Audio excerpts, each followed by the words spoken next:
Amém. Queridos, estamos fechando mais uma etapa, graças a Deus, do ensino da palavra por meio da escola bíblica dominical. Falamos ao longo dessa nova série sobre a carta de Paulo aos Filipenses, uma carta da alegria, do contentamento, né? Uma carta em que Paulo se demonstra muito grato pela vida dos irmãos de Filipos. E esse tipo de atitude tem que contaminar a igreja. A gente então vai estudar um pouco mais o último capítulo desta carta para que a gente possa aprender como se comportar, o que falar, no que pensar, o que ver, como agir perante as situações que nos ocorrem, tanto as boas quanto as ruins. A gente já sabe muita coisa, mas não custa a gente aprender cada vez mais e até mesmo refrescar a nossa memória, certo? Então vamos começar e que Deus fale muito ao coração de todos vocês que estão me vendo e me ouvindo. O versículo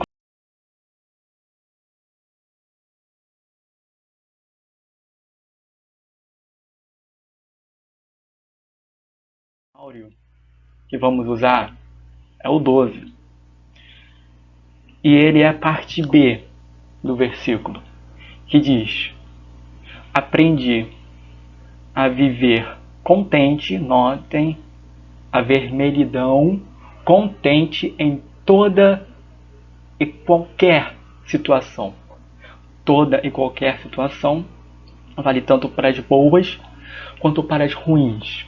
E quem disse isso foi o apóstolo Paulo. Contente. Essa palavra é a palavra-chave de toda a carta aos Filipenses.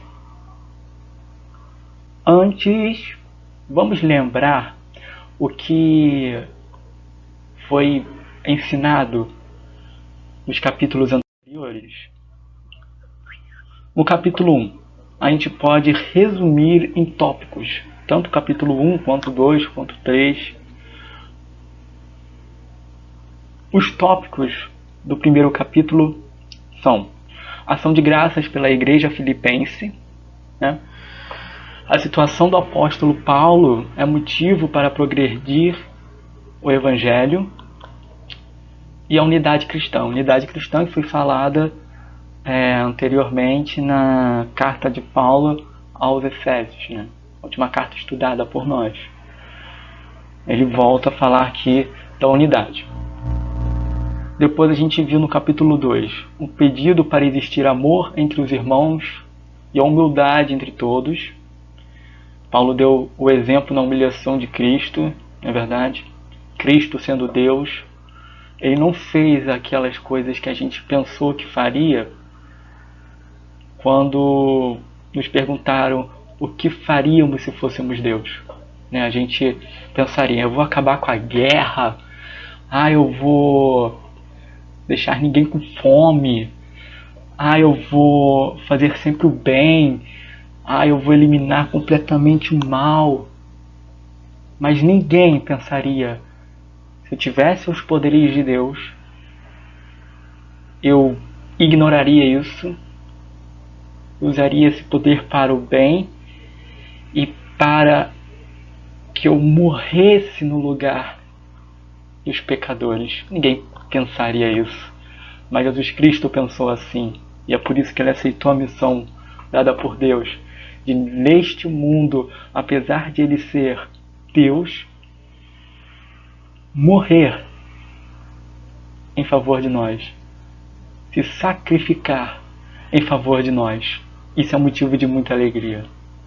E o exemplo enorme de humildade.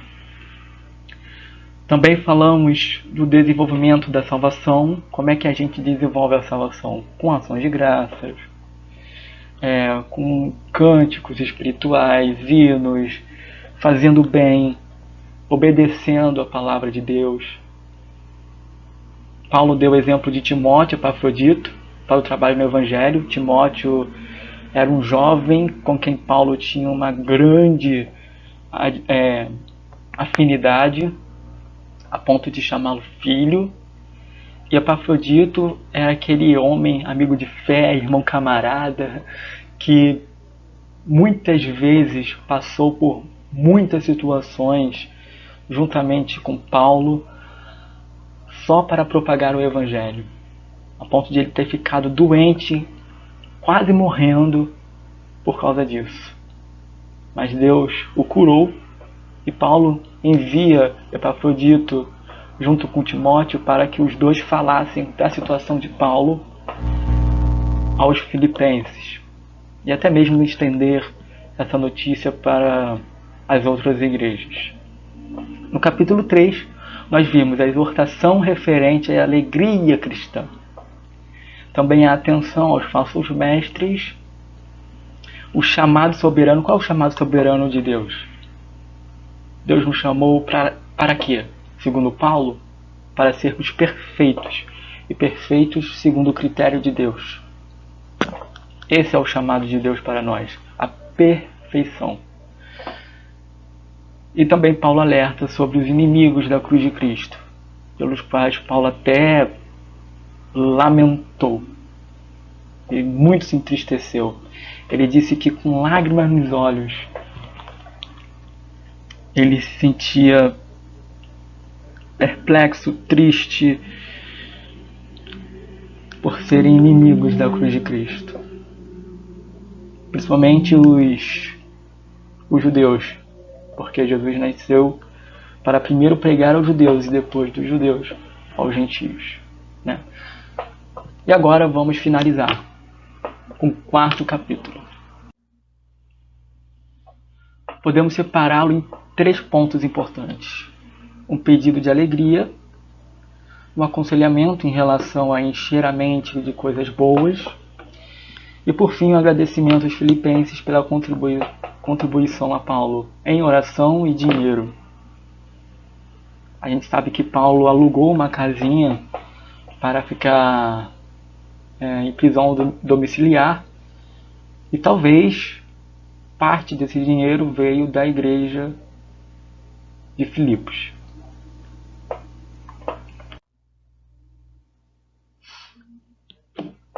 Então, vamos lá. No versículo 4, Paulo diz para que a igreja se alegre. Para que a igreja se alegre. Mas vamos lembrar as situações em que Paulo falou. Ele estava preso, para começar. Como alguém preso pode ser alegre se ele não tem liberdade? Os irmãos filipenses estavam com medo da situação ocorrida com Paulo. O que poderia acontecer com eles também? Como se alegrar? Paulo passou fome. Isso eu vou retomar à frente. Paulo já foi abandonado por irmãos, até entre aspas que eu botei, de fé. Alexandre, Mineu, que ele cita em Tessalonicenses. Paulo já foi espancado e quase morreu. Mesmo assim ele disse: alegrem-se sempre, alegrem-se sempre, alegrem-se sempre. Meio que sem cabimento, né? Quando a gente compara todas as situações ruins que lemos aqui. Mas Paulo vai dar a resposta. Isso partiu dele. Por quê? Porque ele pede para a igreja se alegrar. Daqui a pouco a gente vai saber. E com outro detalhe, vamos nos alegrar no Senhor, porque Deus está sempre perto, porque tudo é vontade dele, porque Ele controla todas as coisas da nossa nova vida em Cristo e porque Deus trabalha em tudo. Vamos olhar para esse céu que está até ilustrando esse slide. Olha esses raios, né, de luz que a gente sempre vê quando não está em dia nublado e frio como hoje, né, mas a gente lembra bênção, porque esses raios de sol aí lembra aquelas representações, né, de bênção de Deus sobre a vida do ser humano. Vamos nos alegrar no Senhor por todos esses motivos.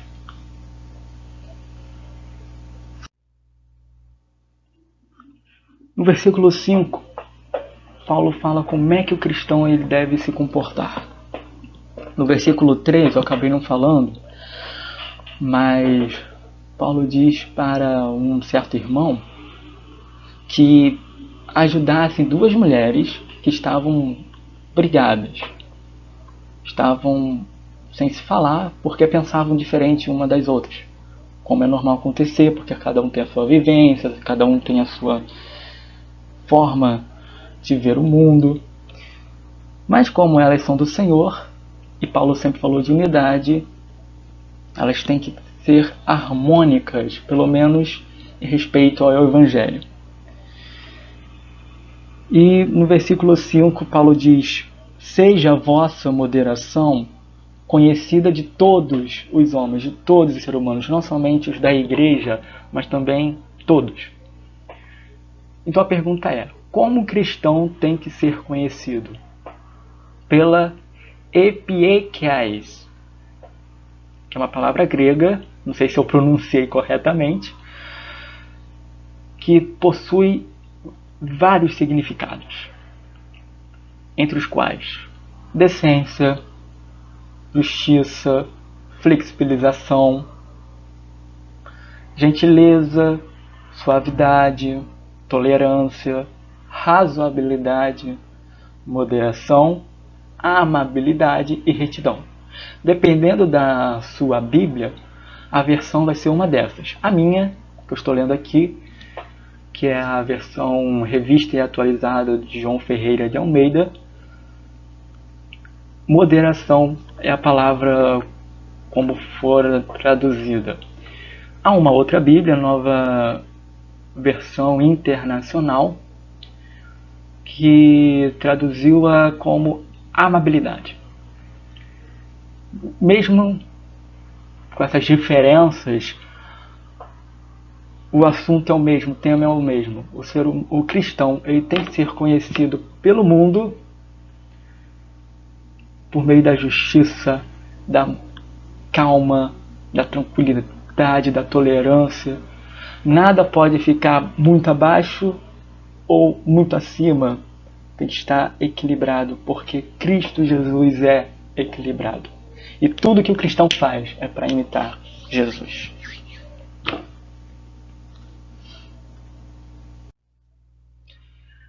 Como a gente estava falando de moderação, de calma, tolerância, retidão, justiça, vamos lembrar da ansiedade, que é uma questão que incomoda muita gente. Eu já tive esse problema, às vezes tem, nessa semana tive. Eu não entrei em crise, mas eu fiquei preocupado com o meu futuro. Esse excesso de preocupação tem uma solução bíblica. De que maneira? Em tudo, porém, sejam conhecidas diante de Deus, ou seja, pela oração, as vossas petições.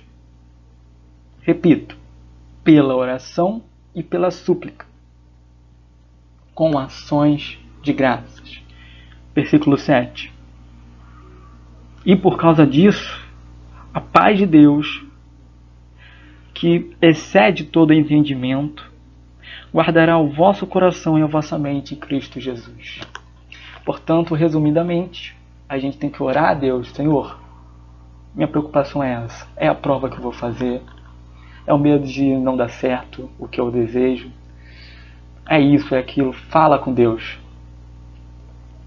e Ele vai te dar a paz, vai te dar o descanso. Esse descanso que vai proteger sua mente e seu coração, para que as preocupações, as tribulações, as aflições, as agonias, por causa da espera, por causa daquilo que você não sabe que vai acontecer, vão ser suavizadas. der muito certo. Dá muito certo. Em 1 Pedro, ele vai dizer a mesma coisa. Lancem as suas ansiedades para Deus, porque Ele cuida de vocês. E é isso. E é isso.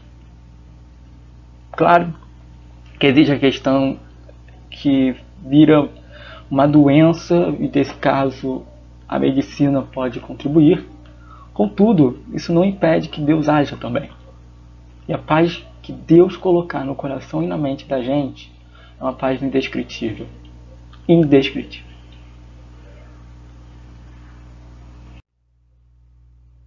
O que fazer enquanto esperamos? Olha lá, aquele barquinho na água. O que fazer? Vamos pensar. Pensar em tudo que é bom, de boa qualidade, puro, perfeito, excelente. Em que, Paulo? Em tudo. Tem aquela música boa que você gosta de ouvir? Não precisa ser uma música cristã, mas uma música boa, uma boa MPB, uma boa música clássica, uma boa poesia, sabe, que não tem aquele conteúdo pecaminoso, aquele conteúdo deprimente, mas que seja bom, boa qualidade, puro. Uma leitura, uma série, um filme que mexa contigo, que te agrade. Tá? Isso enquanto você espera a ação de Deus, porque a paz de Deus vai contribuir com isso. Leia a palavra do Senhor, ore também e pratique, principalmente pratique aquilo que a gente tem aprendido. A gente está aqui vendo como é que podemos biblicamente resolver a questão da ansiedade. Vamos praticar. E seremos igual esse barquinho aí. Embora esteja sobre água, e a água quando bate vento, ela, né, leva para lá, leva para cá, fica com a preocupação de o barco afundar. Mesmo assim,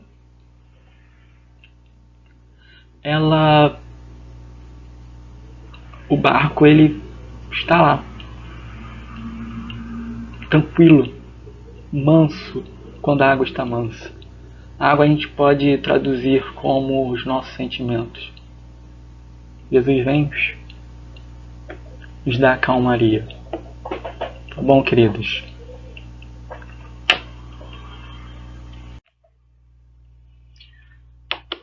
Bom, a partir do versículo 10, tá? O apóstolo Paulo, ele vai agradecer, agora com mais especificidade,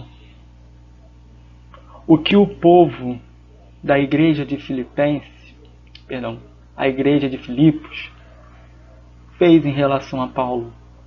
Paulo diz, no versículo 15, que os filipenses foram os que mais contribuíram na causa do Evangelho. E no versículo 10, Paulo diz que ficou muito feliz por causa do cuidado que essa igreja deu ao apóstolo.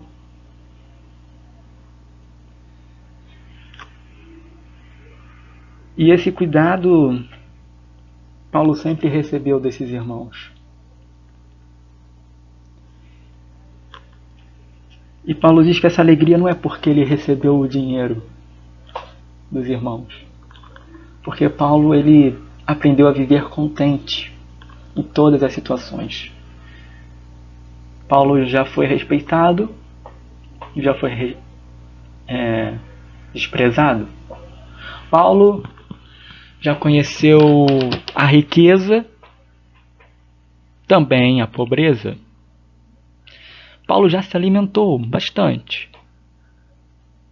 E igualmente já passou fome bastante. Lembra lá no início que eu falei que ele foi espancado, quase morto? Ele também já foi abraçado, já foi amado.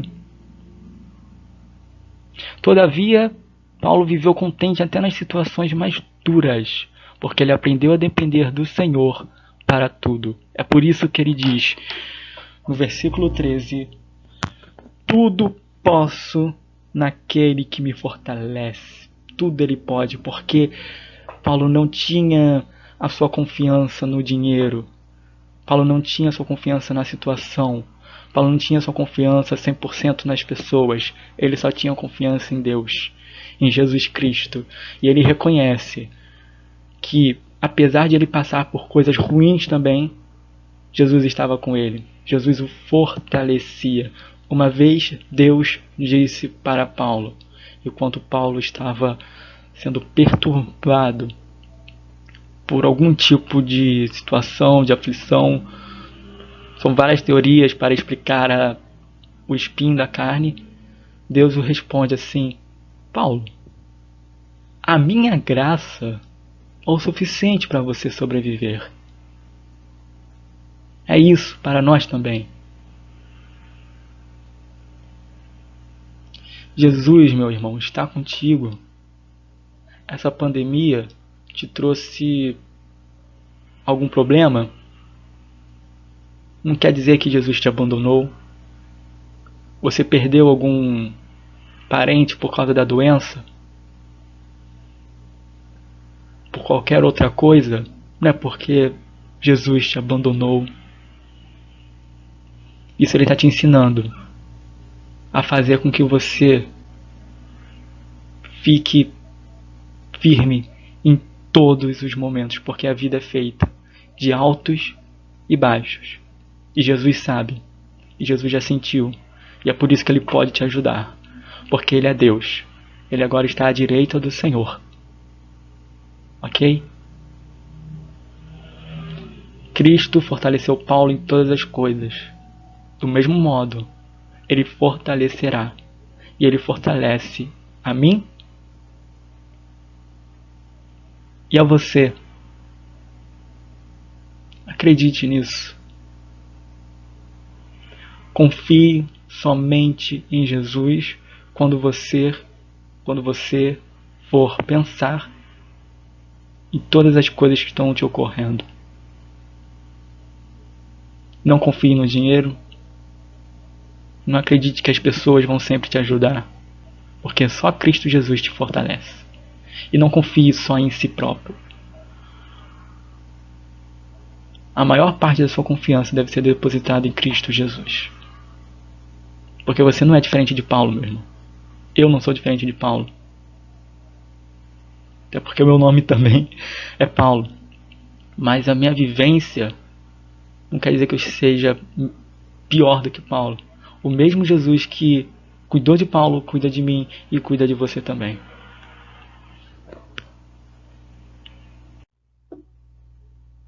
Por fim, Paulo sempre finaliza, as suas cartas nomeando alguns irmãos e também generalizando outros que mandam um abraço, mandam um beijo, mandam saudação,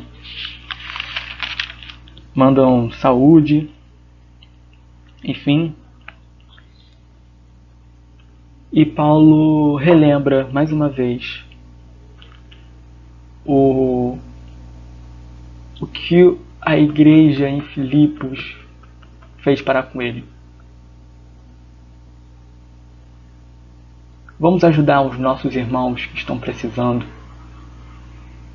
Pode ser com ajuda em cesta básica, pode ser com oração, pode ser com uma palavra, pode ser por uma lembrança. O importante é a gente ficar alegre em ajudar o nosso irmão. E ficarmos também dispostos a espalhar o Evangelho, assim como foram os filipenses. Meus amados, semana que vem a gente vai começar a carta de Paulo aos Colossenses. Tá?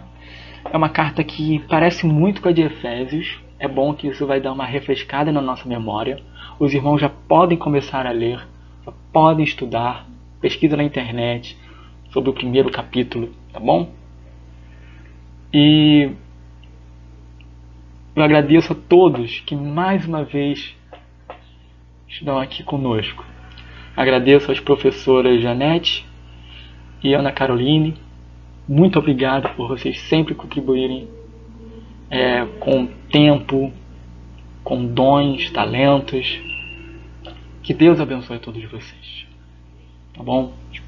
Vamos orar para que Deus fomente em nossa vida a palavra e o ensino dele? Oremos. Senhor Jesus, nós já sabemos agora como devemos ser conhecidos por todo ser humano. Perdoa-nos se a gente está falhando nesse ponto. Tu conheces, meu Deus, o coração e a mente de cada um. Louvado seja o teu nome por ter nos feito ouvir a tua voz. Obrigado, Senhor, por ter pensado em nós para que a tua palavra na nossa linguagem nos fosse clara, porque nós cremos que a tua palavra, a Bíblia, fora composta na nossa linguagem humana para compreendermos o que tu queres de nós, para nos responder quem somos, para onde iremos, de onde surgirmos e para que servimos. Louvado seja o Senhor por este ensino na carta de Paulo aos Filipenses. Faça-nos, Senhor, sermos como a igreja de Filipos, a quem Paulo se refere, a quem Paulo admira. Muito obrigado, Senhor, por vermos aqui a oportunidade de melhorarmos, baseados nesses nossos irmãos que já se foram. Contudo, outros, assim como nós, têm valorizado a tua palavra e buscado praticá-la. Acalma-nos o coração, lembra-nos de ti em todos os momentos. Ensina-nos a viver contentes em toda e qualquer situação, com gratidão no coração e com força. No nome de Jesus, amém. Queridos, que a graça e a paz do nosso Senhor e Salvador Jesus Cristo estejam com todos vocês. Amém.